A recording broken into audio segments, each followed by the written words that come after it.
लोकसभा चुनाव 2024 की अगर हम बात करें तो पहले चरण का मतदान भी हो चुका है और चौथे चरण में कानपुर में मतदान होना है 13 मई को। लेकिन उससे पहले चूंकि कानपुर एक बहुत ही महत्वपूर्ण सीट है, महत्वपूर्ण इस लिहाज से कि यहाँ पर 3 ऐसे लोकसभा सीटें लगती हैं जो कि यहाँ की जनता चुनती है। यहाँ पे एक मिश्रिख है, कानपुर नगर है और अकबरपुर है। यानी यहाँ की जनता जो 3 सांसदों को चुनती है, वो किस मूड में है या यहाँ के समीकरण क्या हैं, ये हम आपको बताने की कोशिश करते हैं। सबसे पहले हम ले लेते हैं कानपुर नगर सीट पे। कानपुर नगर सीट की अगर हम बात करें तो कानपुर नगर सीट में 5 विधानसभा लगती हैं। इन 5 विधानसभा में है कैंट, आर नगर, सीसामऊ, गोविंद नगर और किदवई नगर। यहाँ का जो समीकरण है वो बड़ा दिलचस्प है। दिलचस्प इसलिए क्योंकि यहाँ की 5 सीटों में से 3 सीटों पर समाजवादी पार्टी का कब्जा है और 2 सीटें बीजेपी के खाते में हैं। तो ऐसे में लोकसभा का समीकरण क्या बनेगा, ये जानने की कोशिश करते हैं और आज हम बात करते हैं आर नगर विधानसभा सीट की। आर नगर विधानसभा सीट एक तरह से बीजेपी की सीट मानी जाती थी और लंबे समय तक वहाँ पर बीजेपी के प्रत्याशी वहाँ पर एमएलए रहे हैं, विधायक रहे हैं। लेकिन पिछली 2 बार से अगर हम बात करें तो ये सीट पर समाजवादी पार्टी का कब्जा हो चुका है। यहाँ पर जो सपा के कद्दावर विधायक कहे जाते हैं अमिताभ वाजपेयी, वो लगातार 2 बार से जीत रहे हैं। और अगर हम समीकरण की बात करें और अगर 2023 की बात करें तो 2023 में यहाँ पर जो कुल मतदाता हैं वो तकरीबन हैं 3,01,000 के ऊपर।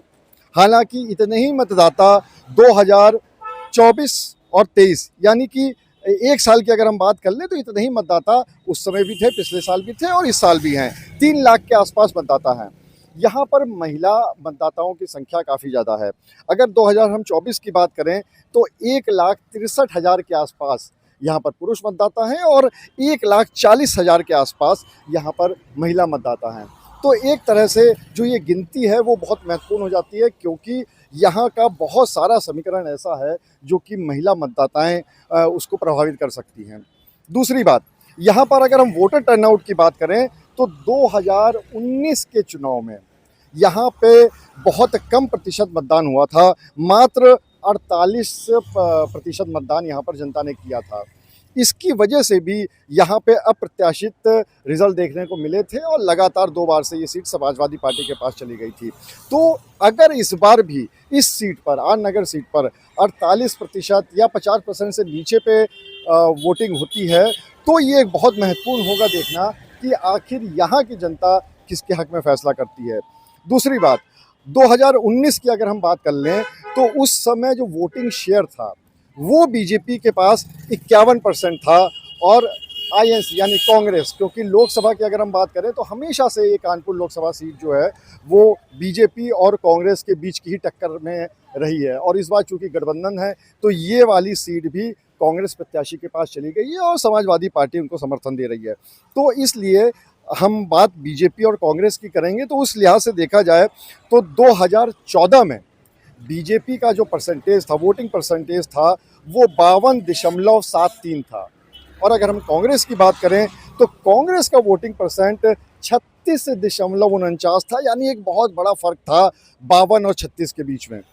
लेकिन जैसे ही 2019 का चुनाव होता है यहाँ पर कुछ गणित अलग हो जाता है। यहाँ पर 1% बीजेपी का जो वोटिंग परसेंटेज है वो नीचे चला जाता है और 51% पे आ जाता है। वहीं पर कांग्रेस का वोटिंग परसेंटेज बहुत ज़्यादा बढ़ जाता है और वो 36% से उठकर 44% तक चला जाता है। यानी एक बहुत बड़ा फ़र्क आ जाता है वोटिंग परसेंटेज में। तो ये इस बार देखना महत्वपूर्ण होगा कि 2014 के बाद जब 2019 में वोटिंग परसेंटेज बढ़ा है तो इस बार क्या समीकरण रहेंगे। क्या इस बार भी कांग्रेस का वोटिंग परसेंटेज बढ़ेगा, क्योंकि समाजवादी पार्टी के पास ये वाली विधानसभा सीट है।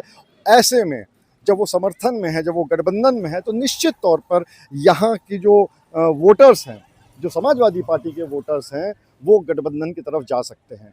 तो ऐसे में ये देखना बहुत महत्वपूर्ण होगा कि इस गठबंधन का फ़र्क आर नगर की जनता उसको कितना प्रभावित कर सकती है और यहाँ पर किसके हक में जनता फैसला करेगी। अनुराग अग्रवाल, TV9 कानपुर।